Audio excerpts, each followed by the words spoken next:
Welcome, welcome, welcome to Reggie Harris and Pat Wictor. It's or is it Wictor or Victor?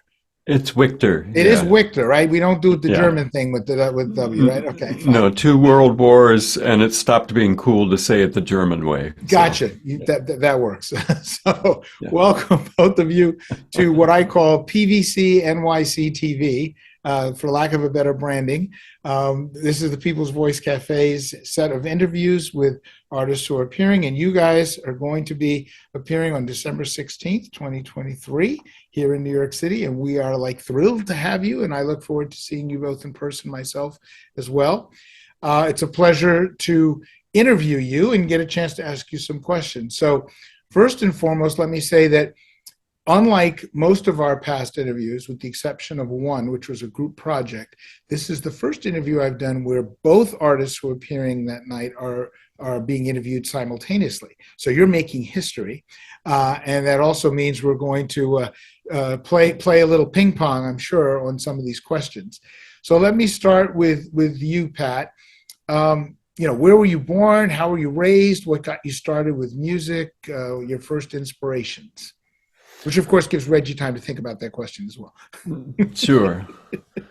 I was born in Venezuela.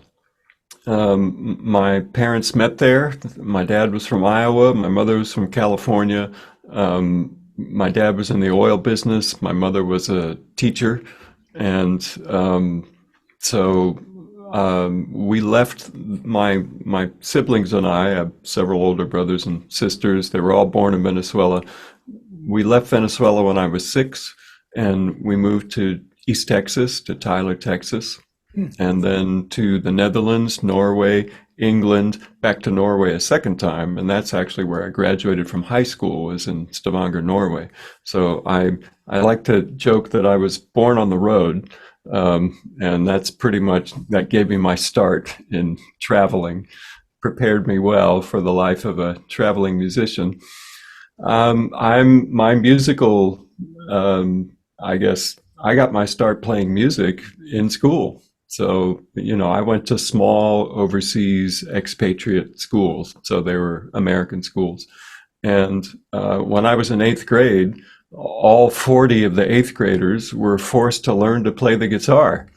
And so, twist my arm, that was like this incredible, awakening musically. And I really, I couldn't stop playing after that. That's not quite true. I put down the guitar and played the saxophone for a few years, late in high school and in college. I was a terrible saxophone player. I was undisciplined. But one of the things that came out of being undisciplined was that I was an improviser, because I didn't have the discipline to learn pieces and work on routines. I just sat and made I'm totally with you. stuff up, So, and honestly, that's kind of still how I am today. When I practice the guitar, and I do practice it a fair amount, a lot of what I do is I spend time making things up. And some of which are sort of instrumental improvisations, some of which end up being songs. Some, I'm an improviser by inclination, which has both been a drawback and a strength. But it's one of the things that makes me a little bit different, I think, in the folk music world, is that I'm inclined that way. So, wow, I have to let me just, yeah, that's how I got started. Let me just interject there a little bit. Two things. One is, my name is Chris Owens, and I use Chris Olddude as my performance persona. And I have to tell you that I decided, as a result of the pandemic, to trademark the name Chris Olddude. The only place where there are other Chris Olddudes in the world, there are only 2 places in the world that have Chris Olddudes besides me doing any kind of music or anything. Norway is one of them. and Nigeria is the other. So in Nigeria, a lot of my friends think it's Chris Oladude, right? Yes, right. And I say, no, it's old dude. I deliberately spelled it that way to be a little ambiguous. So I have this connection to Norway, to which I've never been, because I've taken this name as part of my identity. And the other thing is, when you talk about improvising, it's like I was a terribly undisciplined child when it came to music. I loved music, but I didn't like practicing the piano. I didn't like practicing the recorder. I didn't like practicing the cello. So improvising is definitely, you hear things, you want to play them, and that's where you go. That's where your ear goes. That's where your fingers go. That's where your mind goes. So I'm totally empathetic here. So cool. Yeah, How about you, Reggie? Well, I'm detecting a very cogent theme here. Certainly, discipline. Well, yes, as a matter of fact, I often describe myself as short attention span theater. So the idea of doing anything twice from a very early age really wasn't that attractive to me. And obviously, there are things in life that you have to, use routine and use repetition. But I was always attracted, particularly in music. I'm from Philadelphia, Pennsylvania, and I was born into a family that was part of the Black migration. My family came from Virginia, and we found out years later that we were born on a slave plantation. So I have this really cool history of being the descendant from not only a enslaved woman named Bibhana, but also by the master who had 6 children by her, Williams Carter Wickham, a Confederate general. So I've got this blended history going on.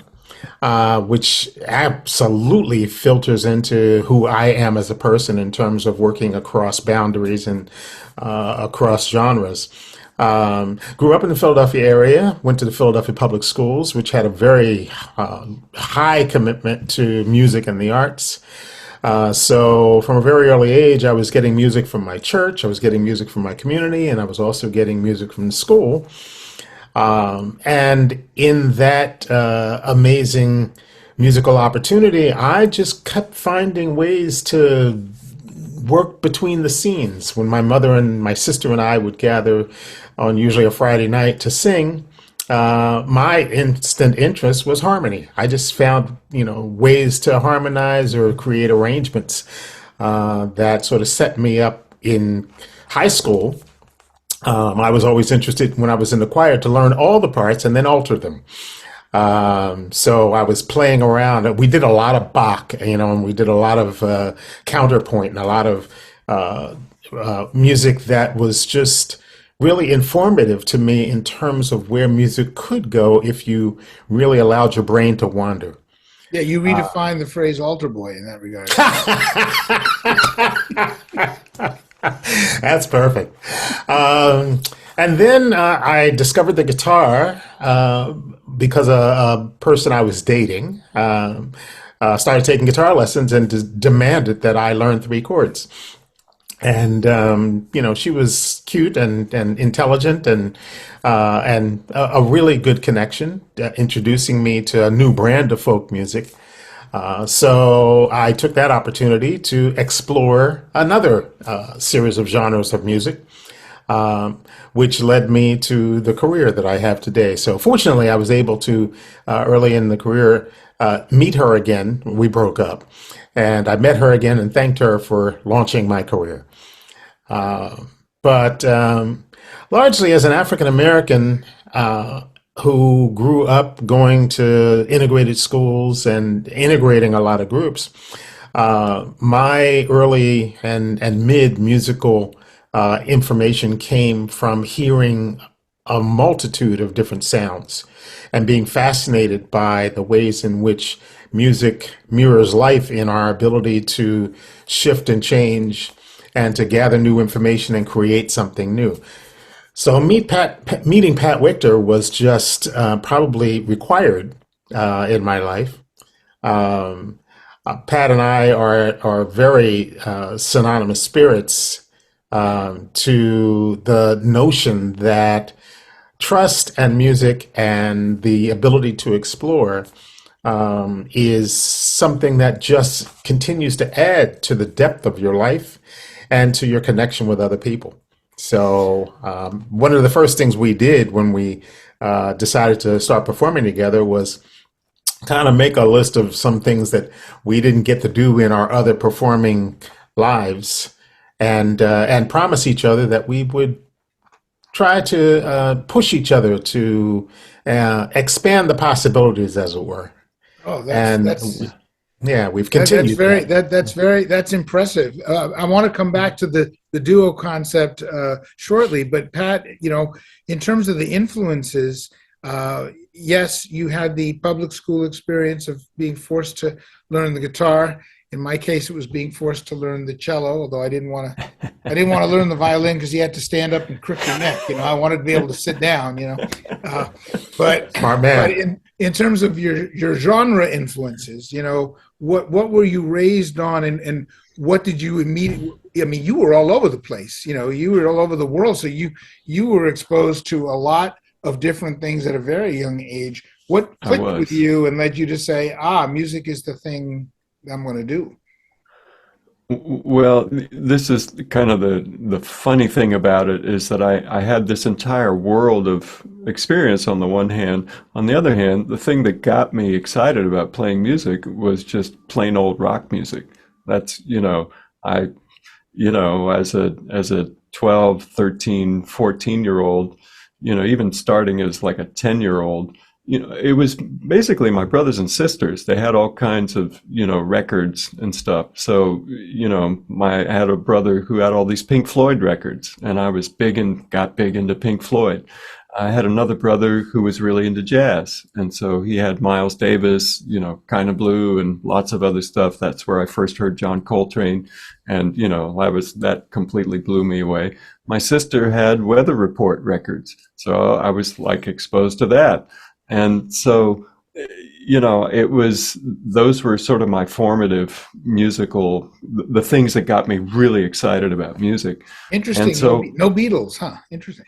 Well, Beatles were in the mix. Definitely Beatles were in the mix. I mean, at this time, so like around, 10, 11, 12, 13. So in Stavanger, Norway, the record store would have these listening rooms. You could go and, grab an armload of records. You'd go and sit and listen to them and be like, oh, I got to buy that, And so some of what I did was that I would just grab records that I thought were intriguing. And if my brother had one Pink Floyd record, I'd go and look for the next Pink Floyd record and, see what that was. And, so yeah, the Beatles ended up in the mix. But honestly, the thing that really got me excited, I had a friend named John Hill who had the biggest stereo of any of the kids in school. And he would invite me over to listen to, the latest records that he had gotten when these kids would come back from the States, and they bring all kinds of music with them. And so that's what everybody knew John for, is that he had an incredible, setup to listen, and he always had this cool music. And so that's where I first got exposed to Van Halen and Rush and, Styx and a bunch of these other rock bands. And even Kiss. I mean, I was like, wow, Kiss is pretty cool. So I got excited about all of that. Led Zeppelin, that's what got me interested in playing the guitar, was all those classic rock kind of, bands. Wow. So I really, so when I started playing, I was a bookish kid. I still am a bookish kind of person. And so my parents said, well, do you want to learn more about the guitar? I mean, are there magazines? So I found out that there were these guitar magazines, Guitar Player and Guitar World. And my parents got me subscriptions to both of them. And so I'd read these interviews with musicians, and they would talk about their influences. And so all of my classic rock heroes, they were all into the blues. And so that's when I discovered John Lee Hooker and Muddy Waters and Son House and Robert Johnson. And so even as a teenager, even though I wasn't deeply immersed in in the blues, I was starting to investigate that too, you know. So again, I'd run down to the record store and try to find John Lee Hooker because I just read about John Lee Hooker. So, and I put it on and I was like, oh, wow. So, you know, I ended up with several blues records as a kid too. And really the blues ended up becoming a foundational kind of music for me.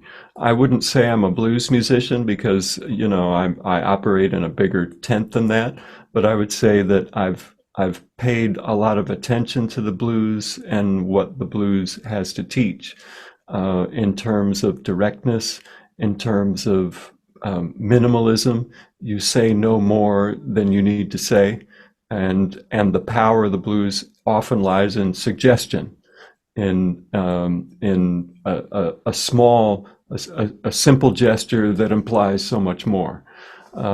The So, use of space. if I may say, so unlike wordy folk music where you have or Bob Dylan, you know, eight verses to tell the story, etc., you go the minimalistic route. You know, you felt was very powerful. You know, in my own songwriting, that has influenced me a lot. So, you know, I know, you know, a lot of those 1960s folk singers were steeped in English balladry, for example, where that's where you get the 10-minute, you know, 50-verse songs. But I wasn't so much steeped in that, although I have discovered that music, you know, later on in my musical life. But the succinctness and the directness of the blues has always been a touchstone for me in terms of songwriting. And How about I you, probably Reggie? never get too far from that. Okay, so how about you, Reggie? Now that we're talking a little bit about the songwriting aspect. What you had a variety of influences. You instinctively gravitated towards harmony and counterpoint as elements of the music that you wanted to communicate. But as a songwriter, particularly if you're solo, it's hard to counterpoint with yourself other than through the instrument. So you know what shaped your approach to songwriting?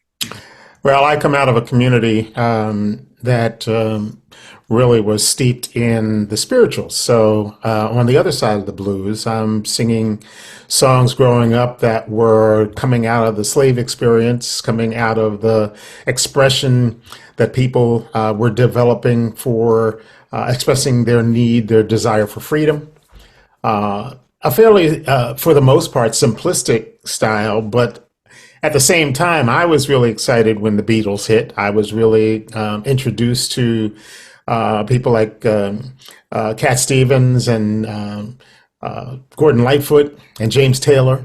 Those were the sounds. And at that very beginning of the singer-songwriter explosion, I started gravitating toward mixing those genres. My heart and soul really was steeped in the music of not only the spirituals but also the freedom songs. So fairly early on, the message idea that you know music can carry a message, and also the fact that the music that I celebrated or that was celebrated around me early on was music of deep emotion. So I think that my songwriting has been mostly informed by a desire to both carry message and also define and reveal emotions, the emotional search for whatever it is the human spirit needs in the moment. Also early on in school, I was introduced to Bob Dylan, but also to Pete Seeger, who turned out for me years later to be a friend of mine and to be someone who encouraged me to rediscover that power of music and call and response, but also music that got people connected. Music for me has always been a way to define and build community. And even when I was writing, and I still do, even when I write songs that are more centered in my own personal search for meaning, it's always with an ear and an eye to connecting with other people and to opening a window to get people looking at the ways in which we are important to each other. So I think as I discovered the world of rock music and then the world of jazz, and then finally the blues, because the blues for me came very late. When I was growing up, you had the spirituals and you had the blues and you had, the devil's music, as they said. Exactly. Yeah, They did not. They two, did the not two would mix. never meet. The two would never meet, even though those musicians were, playing in the juke joint on Saturday night and playing in church on Sunday morning. Exactly. So it's been, and since my journey, again, as an African American male who was searching for identity, but finding myself in all kinds of communities that were other to me, and sort of navigating a path that, for the most part, was a solitary path. I didn't have a lot of people to talk to about what this path was. Music was a very powerful connector for me. And it helped me to develop a style that sort of integrated all of those things. And then to take the classical and sort of drop the classical idioms into what I was doing. People would just kind of look at me and they would see this black face and they go, what the hell is that? Which I think really helped me to find a place in my heart and soul where I found comfortable. And looking back, it helped me to navigate some really sort of perilous times in terms of what was happening around me in the world. Coming up in a high school and a community that was experiencing race riots, finding out about all of this dissension around the world and the ways in which people were being oppressed. My writing then really started to turn to examining those things that were happening around me in the world and trying to point some light into the middle of things that a lot of people, I found out, weren't really thinking about.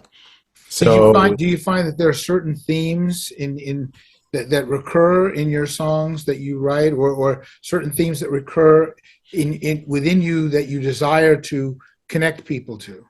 I think the principal themes are themes of freedom, themes of healing, themes of discovery, and primarily it's really about finding ways to articulate the human experience in a way that gives people permission to be who they really are.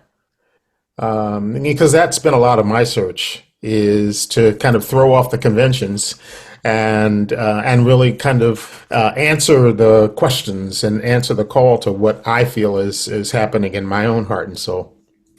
Gotcha. Pat, how about you in terms of themes in your original compositions? Are there any particular themes that you either find yourself gravitating to regularly or that you want to bring out in your original work? It's a great question. I think for me, songwriting is sometimes it's like a philosophical exploration. I start often with a lot of questions, and sometimes most often actually they're kind of unanswerable questions. They're questions about, how do I know what I know, and how do I know what I'm experiencing has any truth to it, and so. Sorry, that sounded like a Whitney Houston song. We all stand on the shoulders of everybody who came before, so yeah, there's an echo of Whitney there. So yeah, I often start with questions. I'm interested in. I'm also interested in connection and in how we can share our lives with each other, given how difficult that is. Like, we're not all that good at it, as individuals and collectively. And so those struggles about how we share lives as either, spouses or friends or fellow citizens, or, how we do all of that. I'm interested in that. How do we make it work?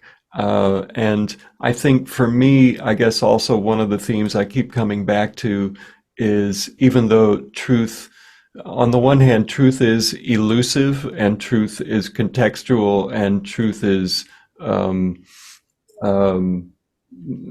you can't simply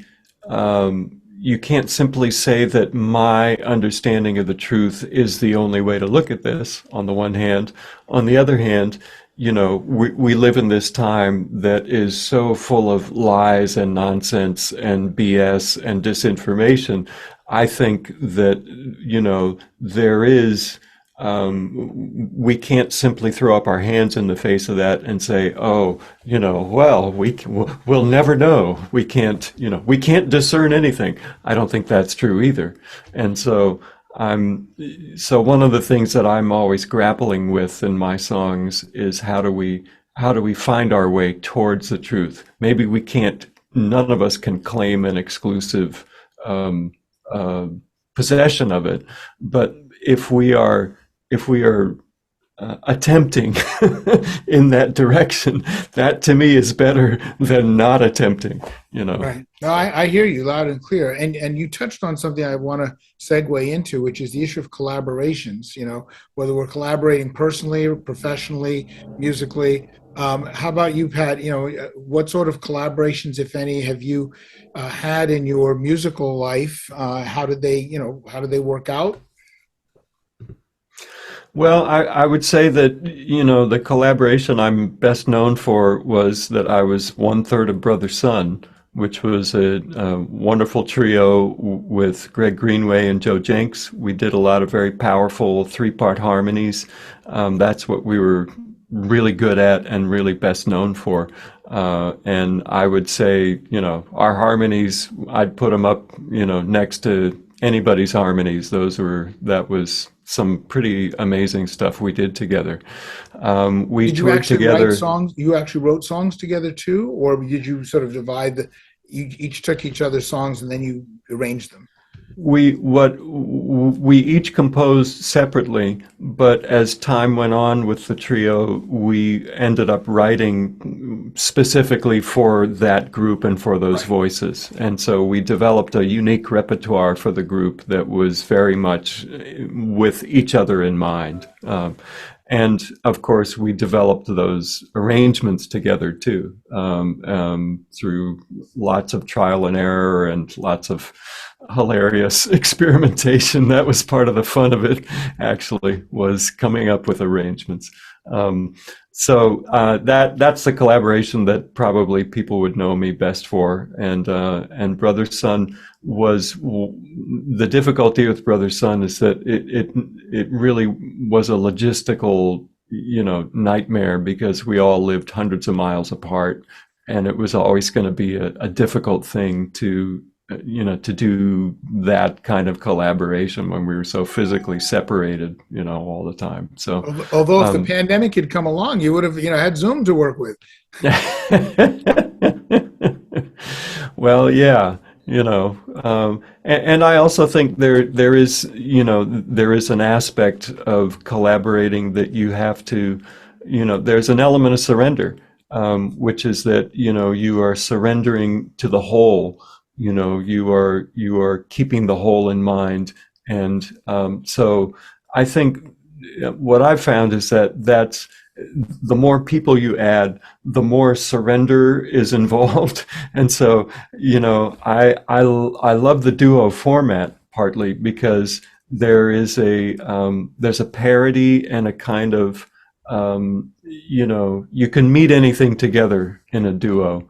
The more and more people you have, with decision making gets more difficult as soon as you say we're all equals in these decisions. Well, now you have 3, now you have 4, now you have 5, now you have 6 people I all can tell you chiming that in on this. as I'm sure we all know, that doesn't just apply to working on original works. I'm in a cover band, 5 people. The issue of surrender is a big issue. Just in terms of, we're not even arguing over our own stuff. Oh yeah, yeah. So It's a Reggie, spiritual practice. Yeah, exactly. You have to work at it, definitely. So Reggie, when we first met, you were part of Kim and Reggie Harris. Is that the primary collaboration that you would talk about, or are there other ones that you've been engaged in? Well, I've been engaged in several, but that would certainly be the primary. Kim and I met in 1974 and embarked on a 40-year career together, which is actually still present. We still do some dates together. And not only were we musical partners, of course, but we were also husband and wife for those 40 years, which is a very fascinating way. At one point, we understood that during a period of time for about 5 years, we had spent pretty much every minute of every day of every year together somewhere in the world, and decided in that moment that we needed to find other things to do to get us apart, which it was a fascinating relationship. We basically grew up together. From I think Kim was 17 when I met her. I was, I think, 21. So we had this musical and life journey that exposed us to things in the world that neither one of us could ever have thought. Now we're touring around the world, literally, and on stages, in situations. We worked both in popular and acoustic and public music forums, and then also in education forums and in history. So we had an opportunity to learn and to grow in a variety of different ways, which of course then led to the need to find ways to express our growing selves as the years went on. Kim went on to go back to school and get a PhD, and I involved myself in a variety of other organizations, one being the Living Legacy Project, which I'm still at this point, at this point, I'm co-president and musical education director, into the world of introducing people to the lessons of the civil rights movement, through pilgrimages to civil rights sites and also to educational opportunities online. In the middle of that, or actually at the beginning of that, also we both got to be artist educators with the Kennedy Center, which took us into a whole new realm of exploration of how to use curriculum connections and how to introduce not only students but teachers to using the arts as an educational source. And the idea of arrangements and community. Kim and I didn't really write together very much. I tended to do most of the songwriting in that duo, although she did contribute a number of songs. But we also had the opportunity to explore writing music for some films and for some television presentations. So our collaboration was on a number of different levels, which I think taught me a lot about working with not only other entities that were coming in. We'd be asked to do projects that were really outside of the purview that we kind of saw ourselves. So, somebody says, can you write music for this? And you go, yeah.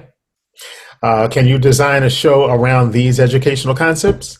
Yeah, we can do that. So it taught me about the spiral of education as it happens in the artistic process. And really a lot of that is about letting go of set ideas, which also kind of leads you into the collaboration and spontaneity of working with other people without having to literally own, a space, which I think comes out all the time in my work with Pat. The ability to not be so wedded to an idea or wedded to an arrangement, so that you can in the moment be open to letting that arrangement lift into something else. Right. So Pat, how did you and Reggie end up coming together? I mean, you're basically doing stuff together, not, performing plus. So how did that happen? How did that evolve? And where do you guys each live now? I mean, you're not in the same city, right? No, we're not. No, Right, I'm in okay. So, Brooklyn, New York. oh, you're in Brooklyn. Oh man, Yeah, you're right. yeah. Like my neighbor. I just moved from Brooklyn 2 years ago. I lived Oh my my whole God. life in Brooklyn.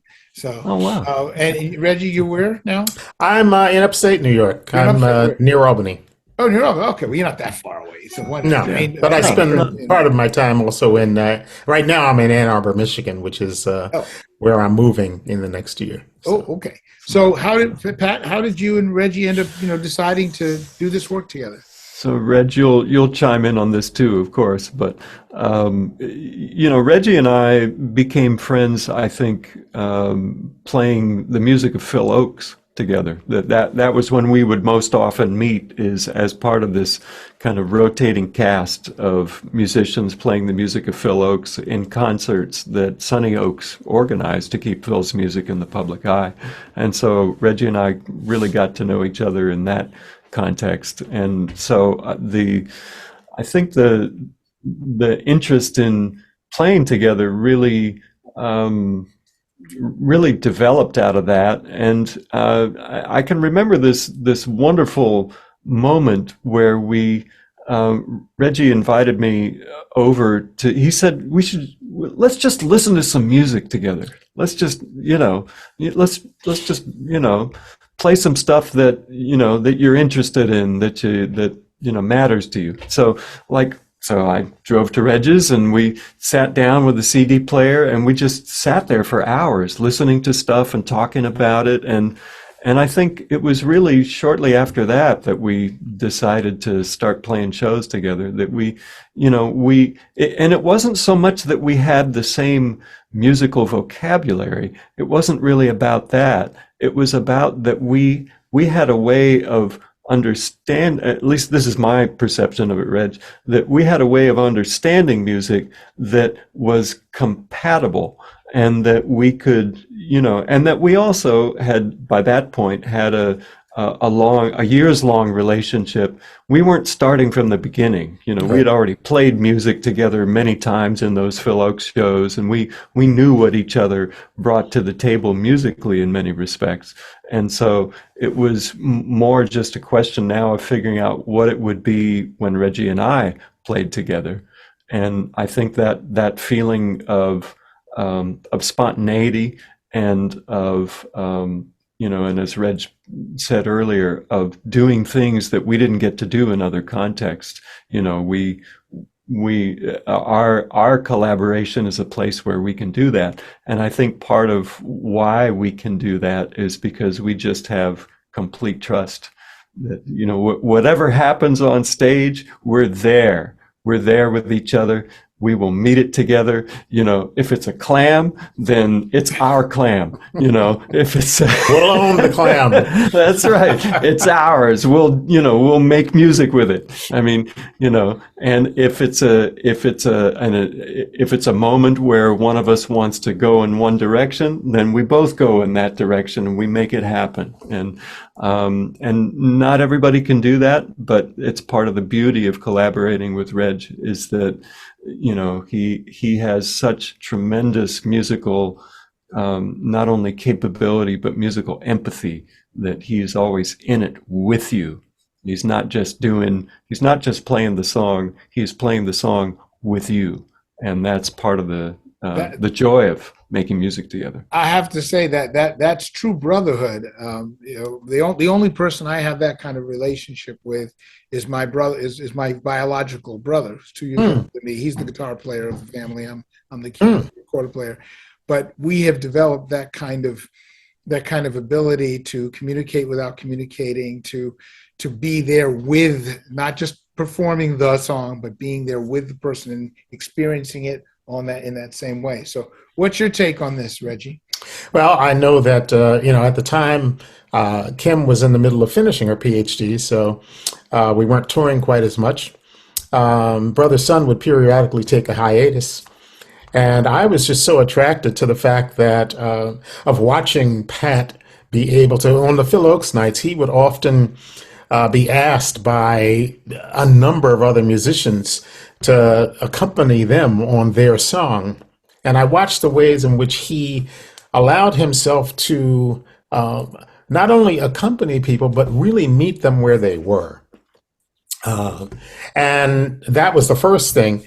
The other thing is that over the years, I've really come to the place where, early on, I was kind of willing to work with anybody. Anybody, you hire a musician and basically you're after their skill. But I just found that my music was enhanced tremendously when I worked with people with whom I had uh, some degree of life synergy.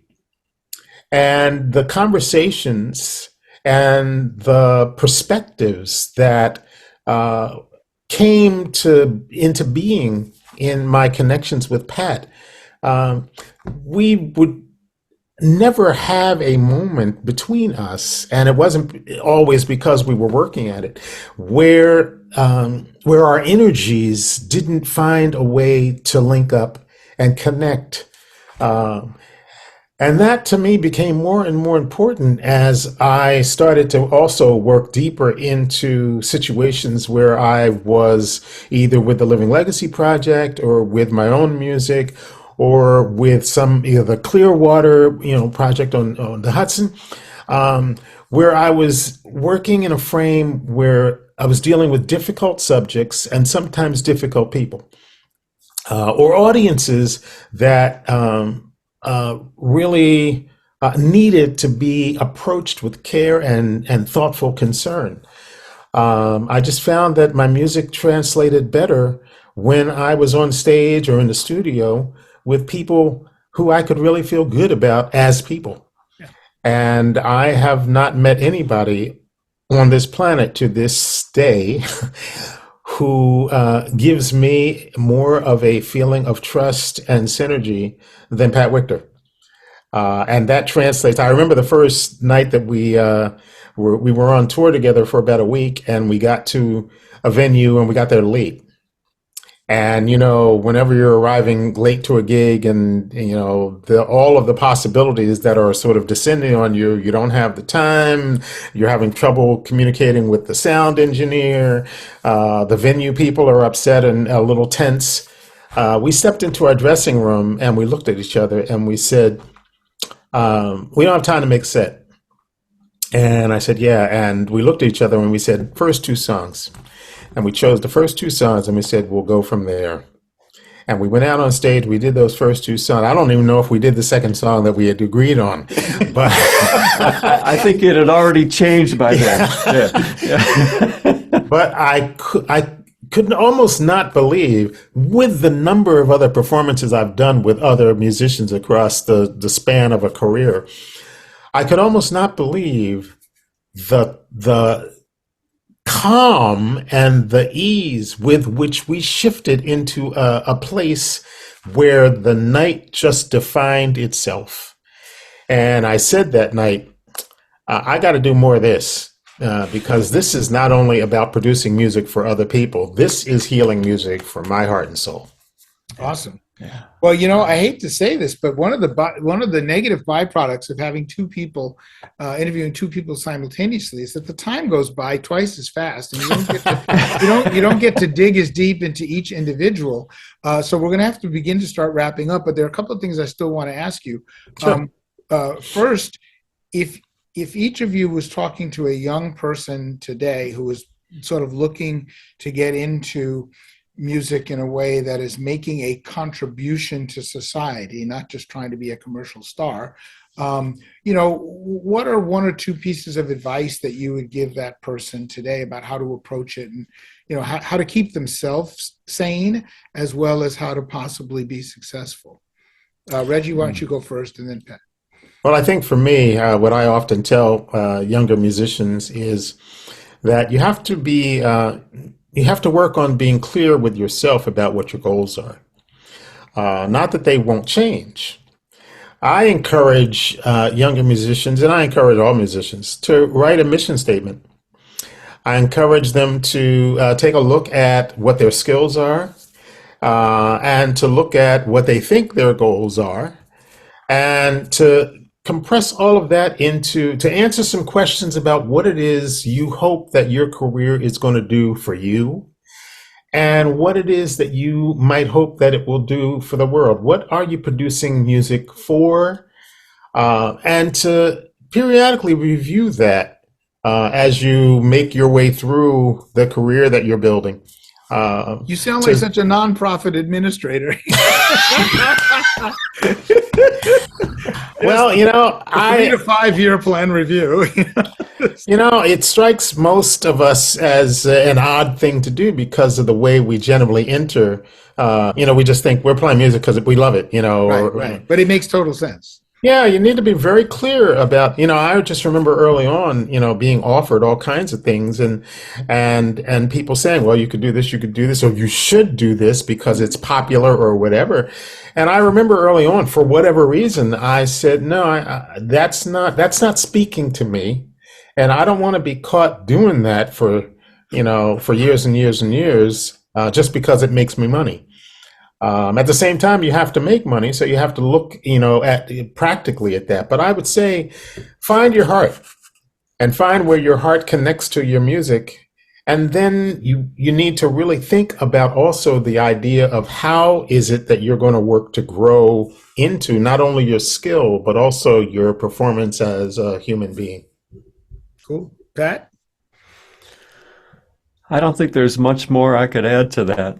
I guess the one thing I would add is that doing everything Reggie said is so important, partly because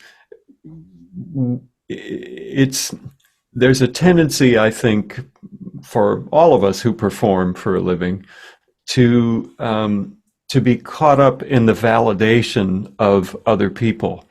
And so there are points. It inevitably happens in everybody's musical career where there is nobody cheering you on.